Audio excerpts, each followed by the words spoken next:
السلام علیکم میرے ہم عزیز دوستو، قرآن پاک کو سمجھ کر ہم پڑھنا تو چاہتے ہیں مگر وقت کی قلت کے باعث ہم پڑھ نہیں پاتے۔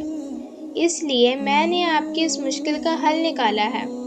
میں نے قرآن پاک کے پہلے سپارے کے ترجمے کا مختصر خلاصہ تیار کیا ہے تاکہ ہم قرآن پاک کو سمجھ کر پڑھنے کی اس کوشش کو کامیاب بنا سکیں۔ آپ سے گزارش ہے کہ آپ اسے خود بھی پڑھیں اور زیادہ سے زیادہ شیئر کریں تاکہ سب لوگ اس سے فائدہ حاصل کر سکیں۔ اگر آپ نے ابھی تک میرے چینل کو سبسکرائب نہیں کیا تو فوراً کریں اور بیل آئیکن پر بھی کلک کریں تاکہ آپ کو اگلے سپاروں کے خلاصوں کا بھی اپڈیٹ مل سکے۔ اعوذ باللہ من الشیطان الرجیم، بسم اللہ الرحمن الرحیم۔ پہلے پارے کا خلاصہ۔ پہلے پارے کا آغاز سورۃ الفاتحہ سے ہوتا ہے۔ اس سورہ کو ام الکتاب بھی کہا جاتا ہے۔ حدیث پاک کے مطابق سورۃ الفاتحہ میں اللہ تعالیٰ نے تمام امراض کی شفا رکھی ہے۔ سورۃ الفاتحہ کا آغاز بسم اللہ سے ہوتا ہے۔ بسم اللہ کی تلاوت کے ذریعے اس بات کا اظہار کیا جاتا ہے کہ ہم ہر کام کا آغاز اللہ کے بابرکت نام کے ساتھ کرتے ہیں جو نہایت مہربان اور بہت رحم فرمانے والا ہے۔ بسم اللہ کے بعد سورۃ الفاتحہ میں اللہ کی حمد و ثنا کا بیان ہے کہ تمام تعریفیں اللہ رب العالمین کے لیے ہیں جو مہربان اور بہت زیادہ رحم فرمانے والا ہے۔ اس کے بعد اس بات کا تذکرہ بھی کیا گیا ہے کہ اللہ تعالیٰ یوم جزا کا مالک ہے۔ یوم جزا ایک ایسا دن ہے جس میں جزا اور سزا کا صحیح اور حقیقی فیصلہ ہوگا۔ ہر ظالم، کافر اور غاصب کو اپنے کیے کا جواب دینا پڑے گا۔ اس کے بعد سورۃ الفاتحہ میں اس عقیدے کا اظہار کیا گیا ہے کہ ہم تیری ہی عبادت کرنے والے ہیں اور تجھ سے ہی مدد مانگنے والے ہیں۔ اس کے بعد اللہ تعالیٰ سے سیدھے رستے کی طلب کی گئی ہے جو کہ ان لوگوں کا راستہ ہے جن پر اللہ کا انعام ہوا اور ان لوگوں کا راستہ نہیں جو اللہ کے غضب کا نشانہ بنے یا گمراہ ہوئے۔ سورۃ الفاتحہ کے بعد سورۃ البقرہ ہے۔ سورۃ البقرہ کا آغاز میں گروہوں کا ذکر کیا گیا ہے۔ ایک ایمان والوں کا گروہ جن کا اللہ، یوم حساب، قرآن اور صاحب کا کتب پر ایمان ہے اور جو نمازوں کو قائم کرنے والے اور زکوٰۃ ادا کرنے والے ہیں۔ دوسرا گروہ کافروں کا گروہ ہے جو کسی بھی طور پر ایمان اور اسلام کے راستے کو اختیار کرنے پر تیار نہیں۔ تیسرا گروہ منافقین کا گروہ ہے جو بظاہر تو ایمان کے دعوے دار ہیں لیکن ان کے دلوں میں کفر چھپا ہوا ہے۔ اس کے بعد اللہ تعالیٰ نے اس بات کا ذکر کیا ہے کہ جو لوگ رسول صلی اللہ علیہ وآلہ وسلم پر نازل ہونے والی کتاب کے بارے میں شک میں مبتلا ہیں، ان کو چاہیے کہ قرآن کی کسی سورت جیسی کوئی سورت بنا کر لے آئیں۔ اگر وہ ایسا نہیں کر سکتے تو انہیں چاہیے کہ اس آگ سے ڈر جائیں جس کا ایندھن انسان اور پتھر۔ اس پارے میں اللہ تعالیٰ نے انسانوں کے جد امجد حضرت آدم علیہ السلام کی پیدائش کا ذکر کیا ہے۔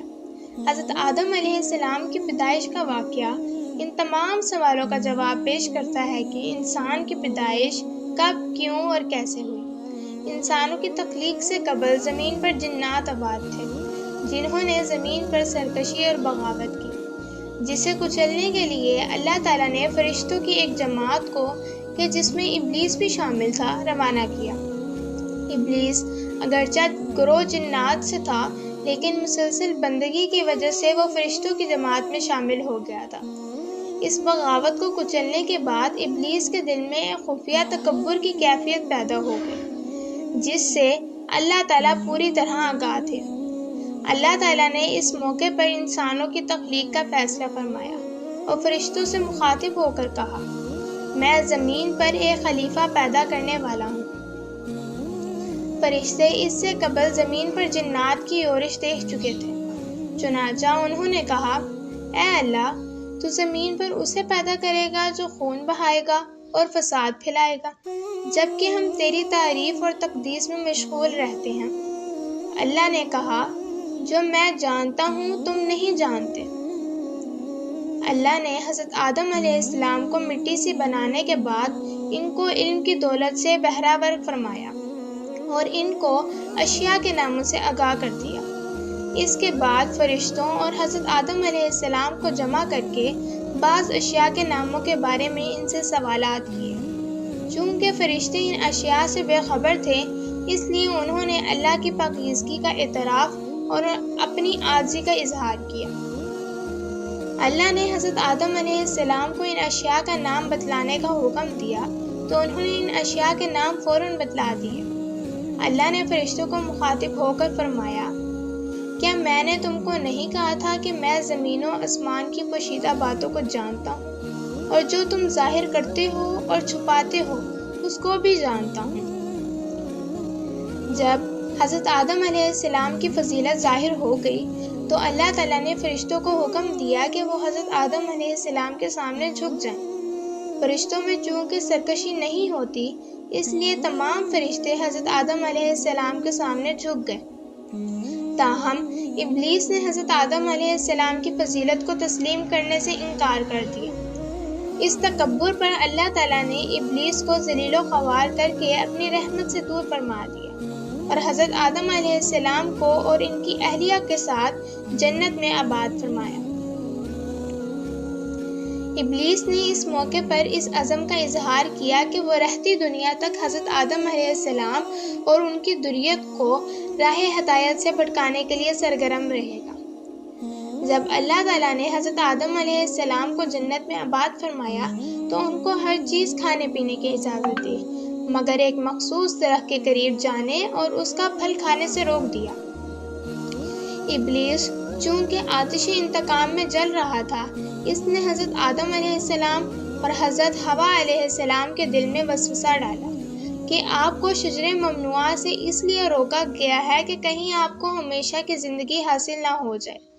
حضرت آدم علیہ السلام اور ان کی اہلیہ حضرت حوا علیہ السلام وسوسے میں مبتلا ہو گئے، ہو کر انہوں نے شجر ممنوعہ کے پھل کو کھا لیتے ہیں، اور اللہ تعالیٰ اس پر خفگی کا اظہار فرماتے ہیں اور ان سے لباس جنت اور جنت کی نعمتوں کا چھین لیتے ہیں اور ان کو جنت سے زمین پر اتار دیتے ہیں۔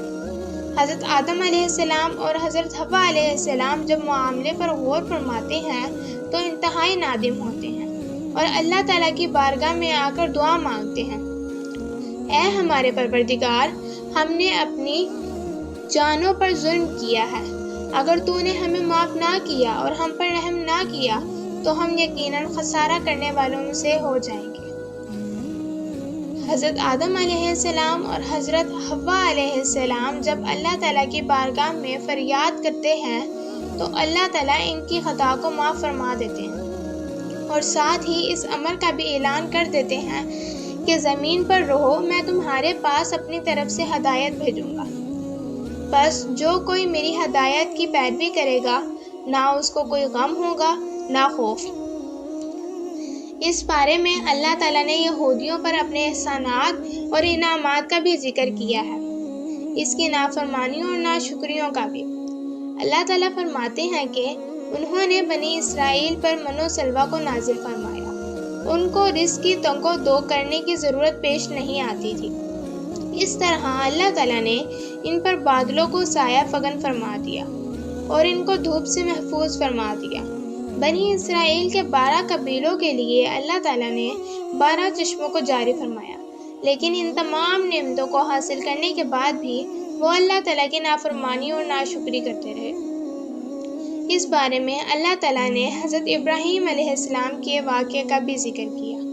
انہوں نے اپنے بیٹے حضرت اسماعیل علیہ السلام کے ہمراہ اللہ تعالیٰ کے بندگی کے لیے اللہ تعالیٰ کے گھر کو تعمیر فرمایا۔ تعمیر فرمانے کے بعد آپ علیہ السلام نے دعا مانگی، اے باری تعالیٰ، ہمارے عمل کو قبول فرما، بے شک تو سننے والا اور جاننے والا ہے۔ آپ علیہ السلام نے اللہ تعالیٰ کی بارگاہ میں یہ دعا بھی مانگی، اے اللہ، اہل حرم کی رہنمائی کے لیے ایک ایسا رسول بھی مبعوث فرما جو ان کو کتاب اور حکمت کی تعلیم دے اور ان کو پاک کرے۔ اللہ تعالیٰ نے جناب ابراہیم علیہ السلام کی دعا کو قبول فرما کر جناب محمد صلی اللہ علیہ وآلہ وسلم کو مبعوث فرمایا۔ دعا ہے کہ اللہ ہمیں پہلے پارے کے مضامین کو سمجھنے اور ان پر عمل پیرا ہونے کی توفیق دے۔ آمین ثم آمین۔